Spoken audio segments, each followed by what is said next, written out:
Well, good morning, everyone, and welcome to the January What Works webinar. We are going to be talking today about converting marketing leads into sales. But what I want to talk to before we jump into this is kind of how did this webinar series get started?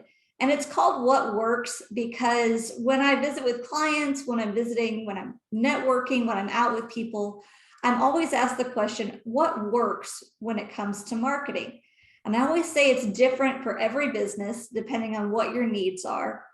But there are so many different things that change in the world of marketing, and there's so many tools and tactics available to you that this series really is just a reflection of what's out there. How can you improve your marketing and just stay educated and up to date on what's happening in the world of marketing? I'm really excited today because we haven't talked before about how you actually convert those marketing leads into sales.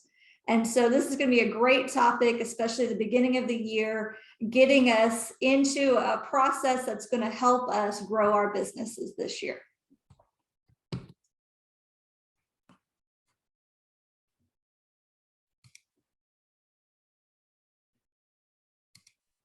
So what are we going to be talking about today?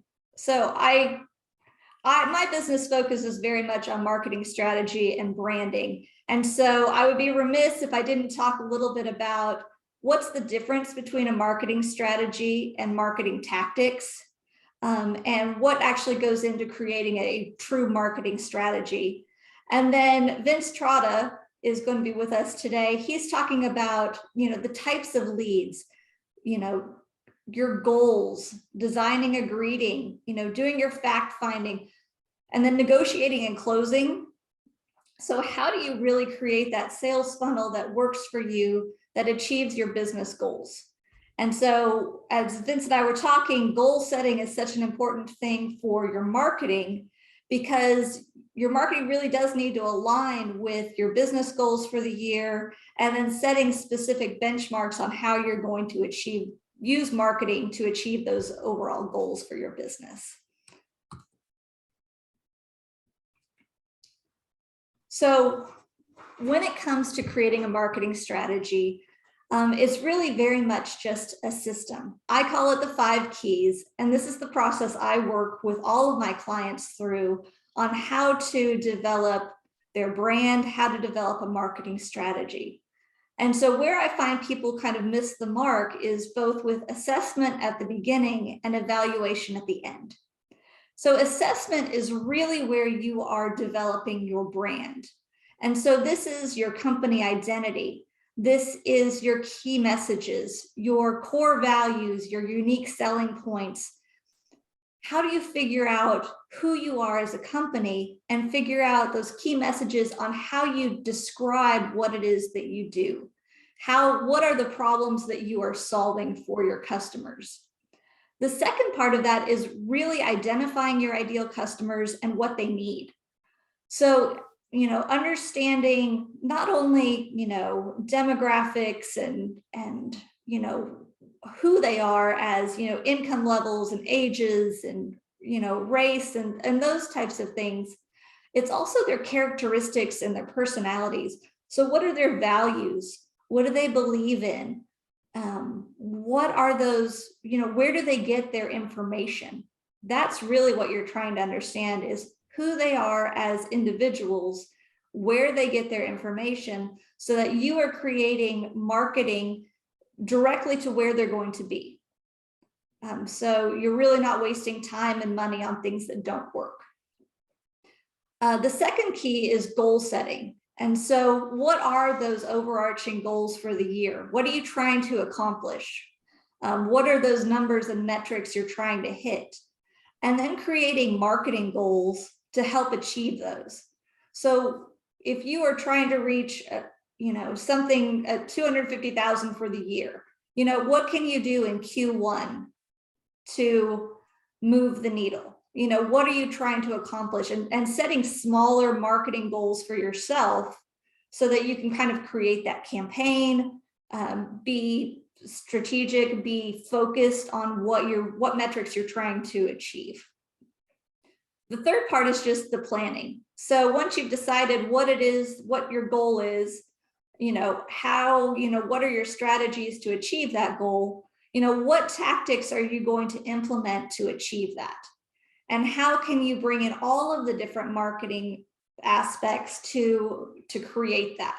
So yes, it could be your social media, it could be newsletter campaigns, you need outdoor boards, you need radio advertising, you need digital marketing, so you're really maximizing your SEO and some things in the digital marketing space. Whatever it is that works for your customers and where they get their information.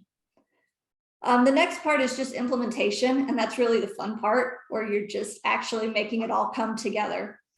But for me, it's so important to evaluate the results at the end.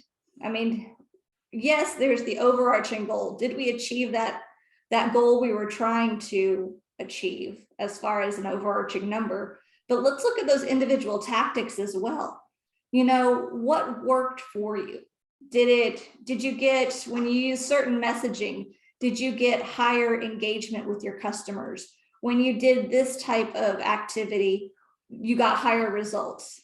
And on the flip side, if you tried something and it was a complete flop, that's good information just as well, because either it needs to be tweaked or it needs to be thrown out of the mix altogether. Because as I mentioned, the last thing I want is for you to waste time and money on things that just don't work for you. And so that's where those smaller marketing campaigns come into play, because unfortunately, communication is not an exact science. And so it's just so very important to understand what works for your business. So that is a high-level overview of how you put together your marketing strategy. And it's one of my very favorite things to talk about. So I can go on and on and on about it. But we are here to talk about sales today. And I got to tell you, I'm really excited about this topic, because as a small business owner, this is something that I can always improve on. It's things that I know I need to work on. And so as we were talking through earlier this week, I was like, ooh, I need to work on that. And I need to work on that. And so I just feel that this is really good information for all of us. So today, Vince Trotta with Innovative Sales Advisors is with us. Vince founded Innovative Sales Advisors in 2021 to help business owners, CEOs, and leadership teams take their companies to the next level through hands-on sales leadership, and to fix companies with systemic, highly consequential threats to their revenue. So tell me if you guys can identify with any of these. He helps those struggling with declining or stagnant sales, growing too fast with no sales process or procedures in place. You have the desire to have someone else handle sales for you, not knowing the right strategy or where to start to create one, or you have a lack of time to effectively manage your sales team. I think that I know exactly where I fall in that mix. But Vince worked for GE for 19 years. And since leaving GE, he's worked for both public, private, and private equity-backed firms across a variety of industries as a company president or vice president of sales. Across these roles was a significant overhaul of existing sales processes to propel these companies to the next level of sales. So Vince truly is a sales guru. And so I am very excited today to hear what he has to share with us. Oh, well, thank you very much, Elizabeth, for the introduction. And it's a pleasure to meet all of you, especially those I haven't met before in the group. Thank you very much. And thanks for the opportunity to talk about this, this interesting topic. As we go through, please feel free, I guess, put any questions in the chat box, and Elizabeth will collect them and we'll ask them. Don't worry about interrupting. That's fine, especially with the group size. That'll work just fine, not an issue. And I look forward to the discussion today. So with that, we'll go ahead and I will share my screen.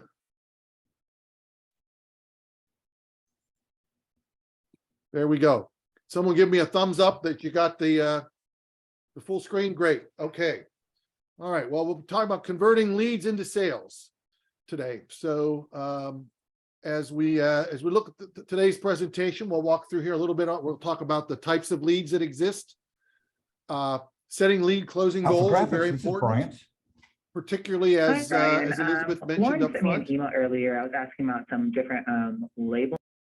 Let's see here. Design a greeting. That's very important to have a greeting that works for you when you're contacting people for the first time, that first impression.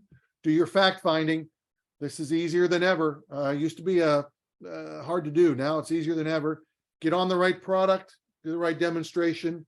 You got to negotiate the close then. So those are the steps. Those are the pieces. There's about 20 different steps. I picked 5 or 6 here that'll fit best for us. So the most important thing, I think, it's way more important than price.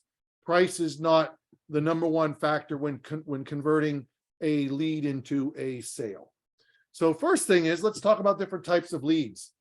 There's really 3 types that I work with, and there's information qualified leads, there are marketing qualified leads, and there's sales qualified leads. 3 types.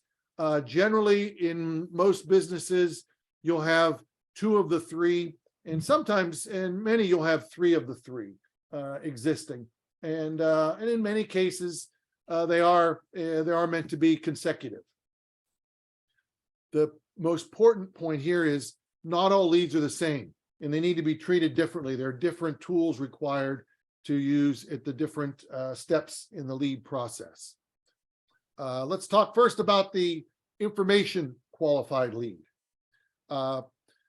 This generally is contact information only. And many times, and I'm sure Elizabeth works with clients to work at some sort of a top of the funnel offer where, you know, you want to get this paper, or you want to learn about this this process, or you want this particular 30-day discount. Just give us your name and your email address and phone number, and we'll be happy to send it to you. That's a great way to get an information qualified lead. It doesn't mean that person is a potential, you know, is a bona fide client or not. In many cases, the buyers just commence their research. So they're just dabbling in your product or your business or looking at your website. So they're just getting their name and contact details put in. And finally, at this point, and this is maybe the big nugget, they're uninformed.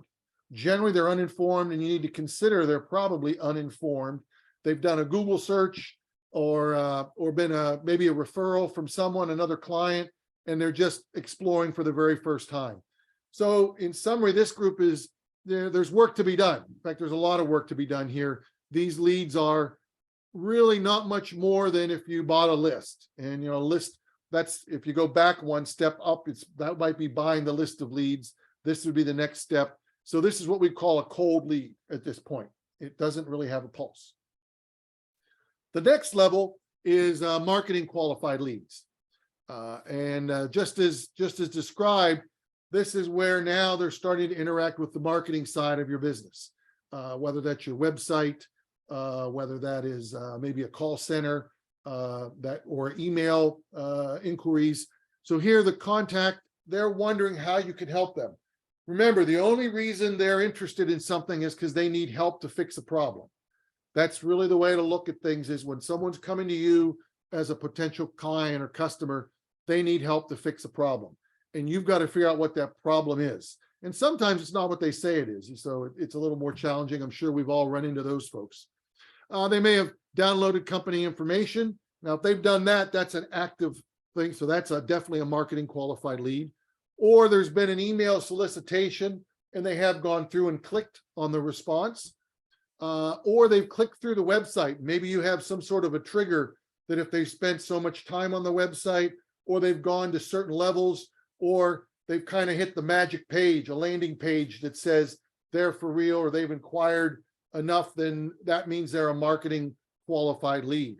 So in this particular point, now you know they need help and you need to be able to help them. And this is a warm lead. So warm leads, you know, the value is definitely higher. They're on their way down the yellow brick road here to your sales process. The next step, generally going from marketing qualified lead, is to the sales qualified lead, or SQL.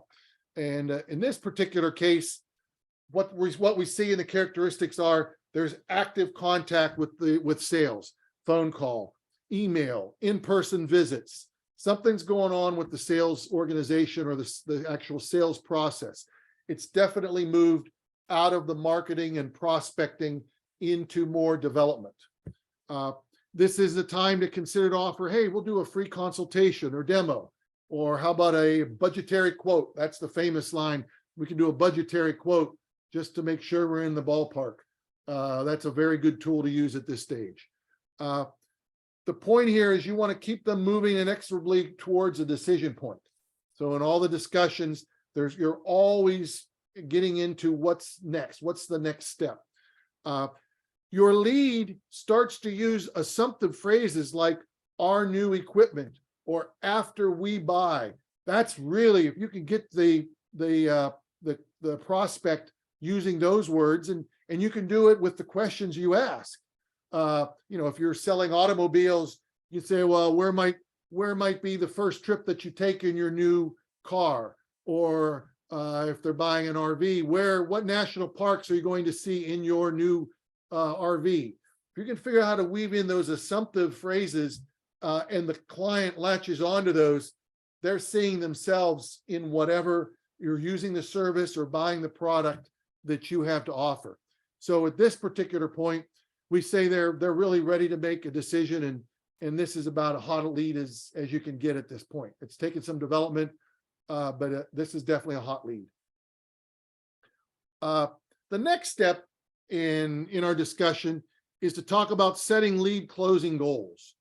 And this is, we're going to have to pull a little math out of the old noggin here to go through a few things here, but I think you'll see why it's beneficial.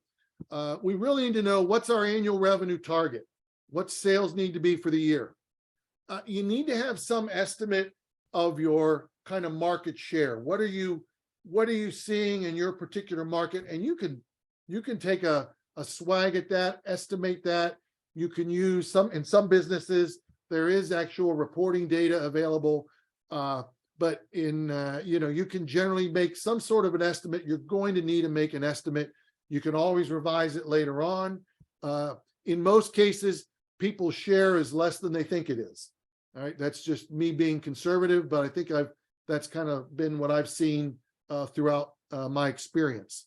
You have to know your sales process. So hopefully by this point you've documented it. Your sales team, your marketing team, everyone kind of knows the steps involved when you get a lead, how to work through it. But you need to have that process handy as part of things.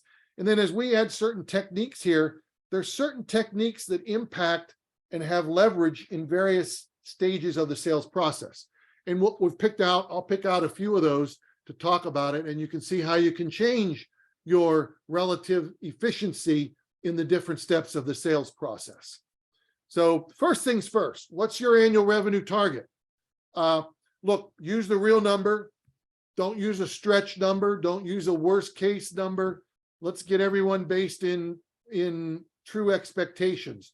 Those are great discussions to have and worthwhile, but I don't think they're the right discussion to have to get through what we're about to do and talk about your day-to-day process with turning things into sales.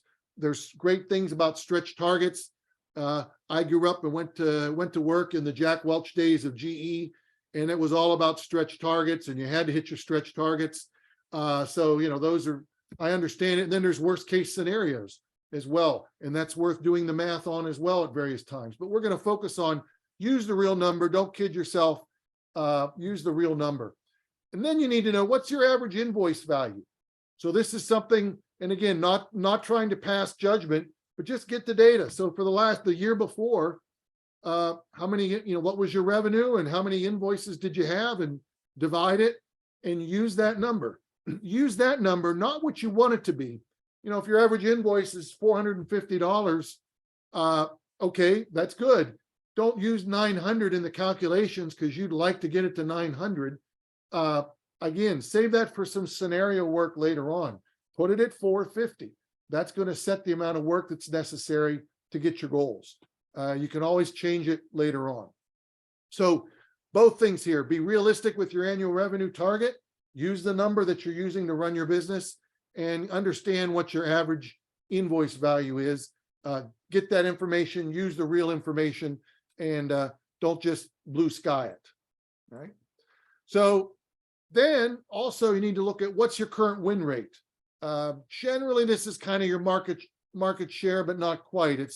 You're really of the number of times you've engaged with the client or you've done a quotation, how many times did you win?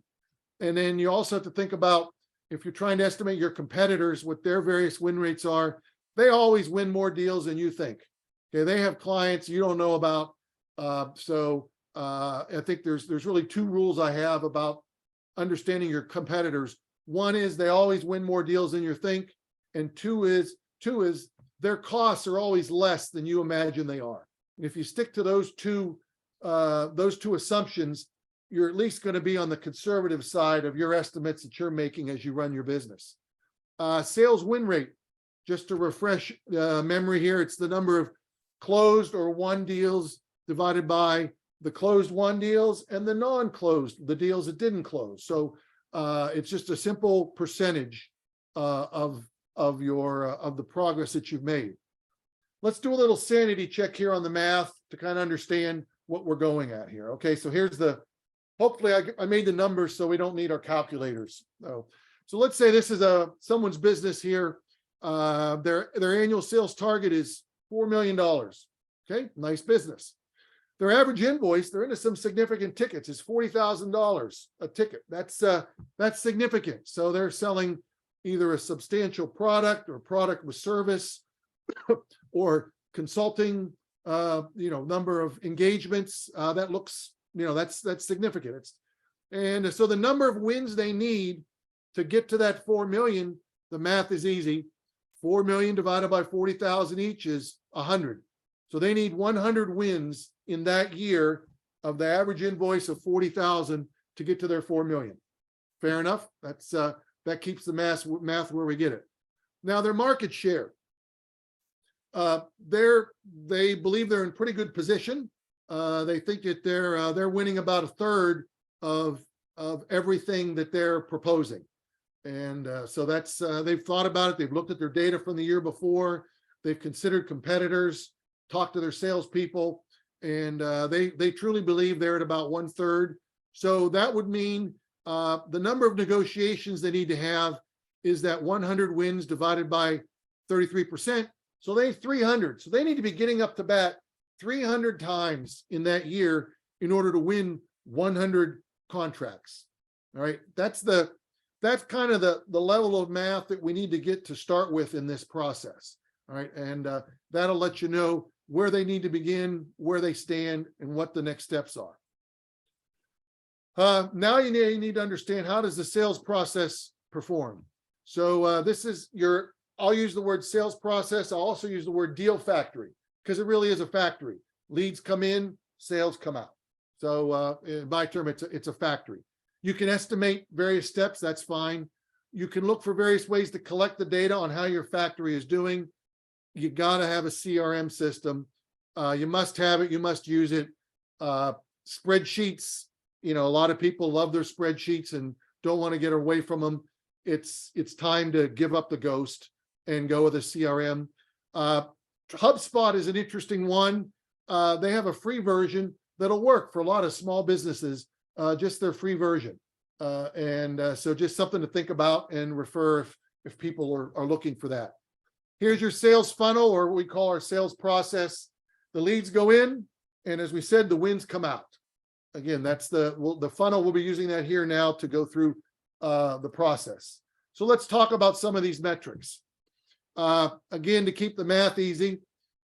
So we already talked about the inquiries in terms of the information qualified leads. Let's say there are 888 of those. Picked a nice number, easy to remember. So that means the marketing team has done a great job. They've generated 888 folks just pinging the website, maybe doing some initial inquiries. That's what's coming in to the top of the funnel. All right, that's what's coming in up here and going in. Then how many of those become marketing qualified leads? Well, we've done the analysis and it's 50%. So 50% of those people are initiating some next step. They're asking for more information. They're inquiring about product specifications, any of those things back on the previous pages that we talked about that defines a marketing qualified lead. So now that 888 is down to 444. All right. So if we go look at the next, let's see here. All of a sudden, my page is not advancing. Let's see. There we go. So the 888, 50% is down to 444.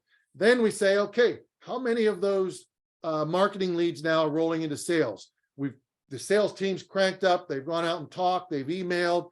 Well, it looks like 75% of those were good ones. So 75% of the warm ones turned into hot leads, all right, which is great. So now the 444 is 333, but those are 333 hot leads. Great news. Then we say, well, out of those, how many are we going to quote? How many turned into quotes? Inevitably, some of those aren't going to turn into quotes. Hopefully, relatively few do not turn into quotes at that time. If you've got a hot lead, you want to be putting something in front of them to buy. So I used a relatively high number, 90%. Plus, it kept the math easy. So 90% of the 333 gets us to 300 quotes. And now we're starting to look like something familiar from the previous page. If we do our 33% win rate, then we get to 100 wins. So that means that we need, in our little deal factory, which is defined by these percentages, we need about 900 leads to get 100 wins. Okay, now, don't stop there with the analysis. And this is really important if you have a sales team or even if you're just doing the selling. How many leads is that per day? All right, and that's where you need to take that 888. You got about 250 working days, unless you're Bryant Bynum, and then it's 365. But if you're 250 days, like most people, that means they need 3.5 roughly leads coming in to their website or their landing pages per day in order to get to that level. That's where you can begin to set the goals for the marketing team. And if you're not getting that many leads per day, you'll know right away, okay, what else are we going to do to increase it? You start having the data to know what it takes to get to the 100 wins that you know you need. Now, at any given point here, if you start improving these processes, then the percentages that I talked about will get higher. As those get higher, the number of leads you need to get are lower. Okay, so they go lower. So, or looked another way, if those percentages go up, that means the more wins you can get in for the same effort. So it works both ways. All right, works both ways. So now let's talk about the leads generating wins. How do we leverage that? So we go back to our funnel. Here are our numbers from the previous page. Now, here that we're going to talk about some different levers to use in the various steps of the process. The first, we got greeting design. Well, the greeting, how we greet people, that's really going to come into play up here early on between the informational and the marketing level. Then there's fact finding. Well, that's going to help us get better here. There's product selection. That'll help us between the sales and the quotation. And then there's our negotiating and close habits. All right. And so we're going to go through each 4 of these and give you some kind of do's and don'ts in this case. Designing a greeting. The first week, sorry about that. The first thing in designing a greeting, write it down. Use a script. Okay, that's important. You've got to get into using a script, even if it's a business or something you think you've done many times before. Getting into using a script or at least an outline to follow is important. Use your first name only. Last names is just one more thing for the person to remember. So just use your first name. It's easy. They'll remember it. Don't say, how are you doing today? You don't care, and whatever answer they give you is not going to change things. I know this sounds cold and harsh, but it also delays the conversation. And if they're pressed for time, they feel like that's a nuisance request as well.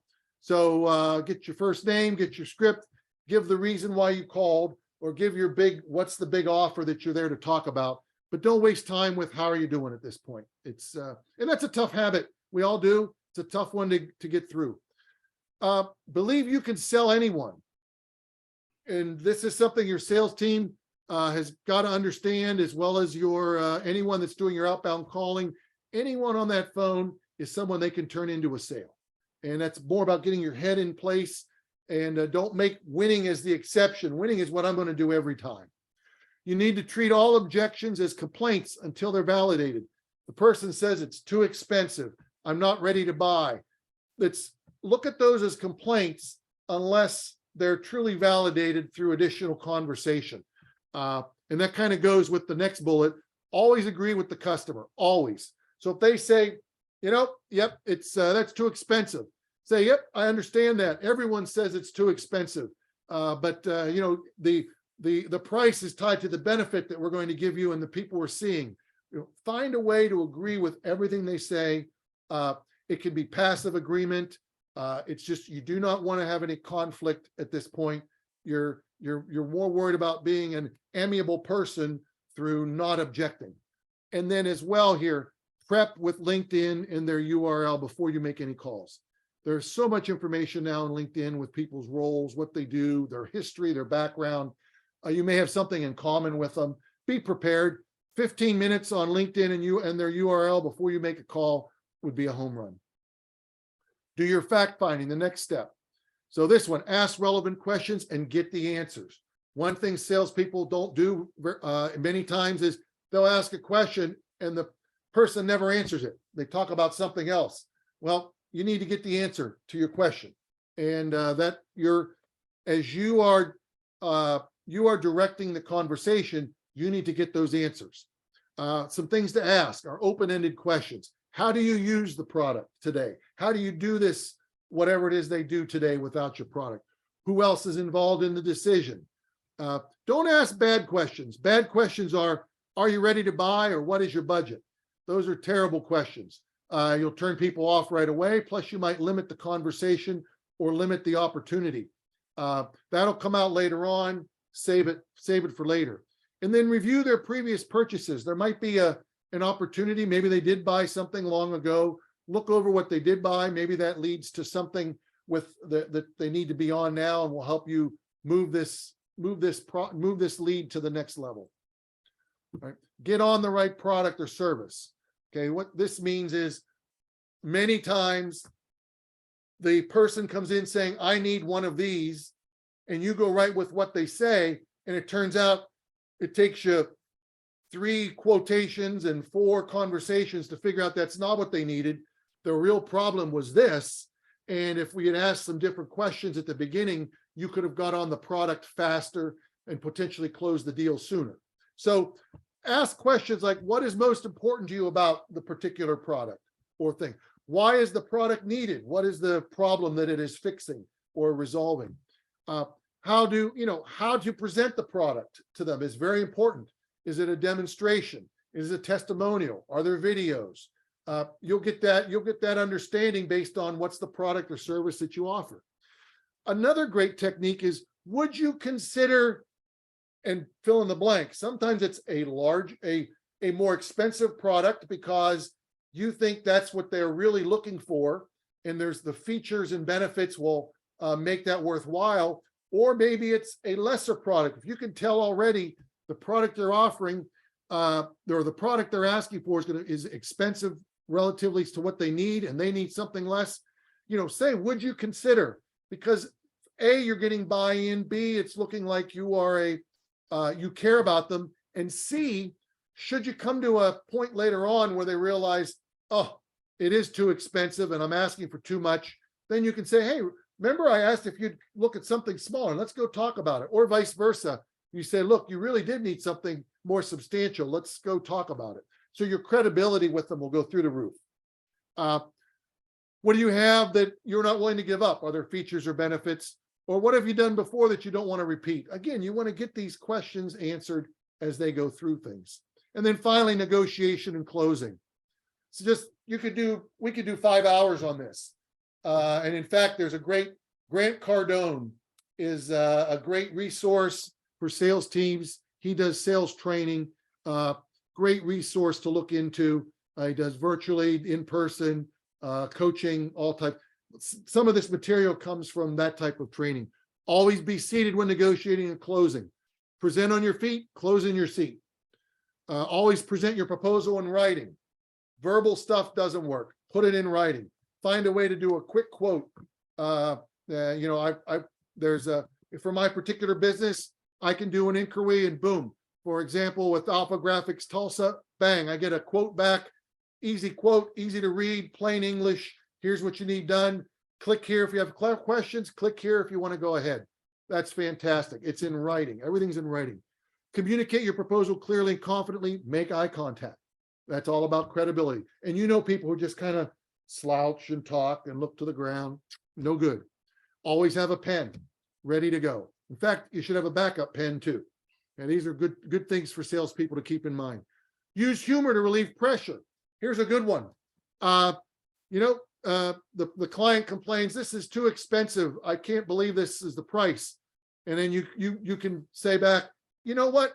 Everyone that sits in that chair says the same thing. I got to get rid of that chair. Something that kind of lightens the load, but isn't, first of all, it's not confrontational. It's not, you're not offending anyone, but you're trying to relieve the pressure. Be prepared with some humorous things along those lines. And always believe you can come to an agreement with someone. Just always know you can get to an agreement. And as we mentioned earlier, treat them like a buyer. So each of those steps are meant to improve your efficiency in each of those phases of the deal factory. Okay, there are many, many more, and there are books on each stage of that you can get into. So what do you need to do next in terms of building an effective sales process? Well, document your current process. Yes, you have one. It may not be the prettiest thing, or it may have only a couple steps. That's fine. But you got to make sure it's repeatable. Supplement your current process with missing sales steps that you think you need. Involve all your departments in the creation of the process. You're going to need buy-in, maybe finance, marketing, maybe there's operations. Maybe they need some advance notice due to lead times to know that certain products are in the pipeline and are about to close. They need to know ahead of time. And then clearly define what the deliverables are at each sales cycle step. So there's no questions on what's needed. The CRM is back. We got to talk again. That's a big point here. Add the final process to your CRM for tracking. If you don't have a CRM, get one. It's plain and simple. Create the metrics and then automate the reporting. You want that email either every morning or every Monday or whenever a new large opportunity kicks in. Automate the reporting so you're getting the automatic email that says it happened. You don't have to go in to the system and try and see what's happened. You just need an automated email to come out and tell you. And generally, the companies that sell the systems, they'll help you do that. Or if you have someone on your team, well, these are usually quite simple things to do to generate the emails. Create metrics and run all sales meetings from the CRM. Just use the CRM. You got 2 or 3 salespeople. They're all on at the same time. You're walking through it. Couple of things. If they start talking about a deal that's not in there, stop them. Say, I'm sorry, that's not in there, guys. We'll get it in there and we'll talk about it. You only have to do that once or twice. And then the ultimate final step is this one. If the opportunity is not in the CRM, it does not exist and they don't get paid for it. So again, that's a little bit bigger hammer, but it's a way to make sure everything's in there and more. And more is okay because the data will sort itself out, but they shouldn't get paid if it's not in the system. Validate your data, ask questions to make sure the process is being followed by everyone every time. Go in and look at use. I have a client right now that I'm working with. They have 3 salespeople, and of the 3, 2 are using the system. The 1 is faking it, and the owner is taking that up with the person on the system and say, hey, what's the deal here? And we need everyone to use it. Run the reports that are already in the system to verify that everyone's using it. Watch those leads. Then after you've done all these steps, you're going to see those leads grow into sales. With that, I want to say thank you very much and see if there are any questions that have come up at this point. No one has written anything in the chat, so let us know if you have, feel free to just ask a question.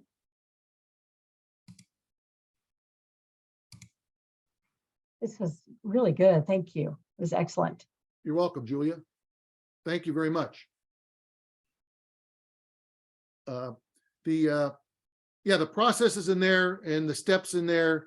There are many, many great tools to use to help you focus. If there's one area you think your business is having trouble in, we can drill into that. But the idea is it's not a shotgun. You've got to go start just tackling each of these steps one area at a time. And sometimes just a little improvement, you make that 75% rate go to 80%. That's a big deal. Okay, that makes a difference at the bottom line. Hey, with that, Elizabeth, thank you very much. My phone number, my contact details are here. And I think Elizabeth will be following up with everyone that downloads this and attends it. There's actually a hot link in there to a sales agility assessment that I provide that gives you a good assessment of the sales process of your current business. So, but thank you again, everyone. I appreciate the conversation and your attention. Well, Vince, this was great. I took a lot of good nuggets from this, and I'm going to be taking that sales agility test just to see, you know, what processes I have, where it needs tweaking. I mean, as you're going through some of these things, I'm already like, okay, there's definitely room for improvement. And I think understanding your numbers, even if you are, you know, a one-man shop, you know, understanding your sales process, the numbers it's going to take to get there. And some of those things are, I don't know, for me, a challenge. Especially when you're talking about kind of what is your market share. I think maybe that's a good question. So if you are more of a service-based industry, you know, how are you really figuring out your market share? I think your market share in that case may blend more into just your number of quotes and what percent of them are turning into contracts with you or orders. What it probably means is it's a very large market and you're are, you know, a relatively small piece of it. I think though, as you begin to track your wins and losses and true wins and losses, don't make up excuses saying, well, I never had a shot at that, I won't count that one. You may find then that market share starts to go down as you expand your view. Fantastic. Thank you for that. All right, I'm going to share my screen again. And because I want to share a few things that are coming up next. So next month, we are going to be talking about how to strengthen your brand through community giving. So before I was out on my own, one of the things that I did in my career was community affairs. And it was all about community giving and how to, one, create a giving strategy that is not only going to do good things for the community, but it has such an important role in workforce retention, customer loyalty, and building your brand awareness. Yes, community giving is great for the right reasons. But one of my favorite quotes is from a former boss that used to say, no business can afford to be anonymously altruistic, which is very true. So if your customers don't know that you're doing great things, that's hurting your business. If your employees don't know that you're doing great things, because in today's society, your customers and your employees want to be associated with companies that are doing good. And so I'm excited to talk about that. That's a passion of mine. So I'm excited about our presentation next month. If you have any questions, at this point, we've done 18 of these webinars. This is number 19. And so all of these are on the King PR and Marketing YouTube channel. And so if there's probably going to be a topic in there that you might want to get refreshed on, and you're welcome to to check those out. And then I do love networking and getting to know people. And so if you have any interest in talking about your marketing or branding or what's happening this year, and you just have some questions, feel free to reach out to me. I do 30-minute calls. It's kingprandmarketing.com/meet us, and you can schedule a meeting that works with your schedule. So thank you all very, very much for being here today. Vince, this was great information. I'm really excited about the sales assessment and working on my own processes. I will follow up this webinar with the recording with links to how to get in touch with Vince, how to take that sales assessment, and how to reach me if you have any questions. And so with that, I look forward to seeing you all next month. Thank you so much. Thanks. You're welcome.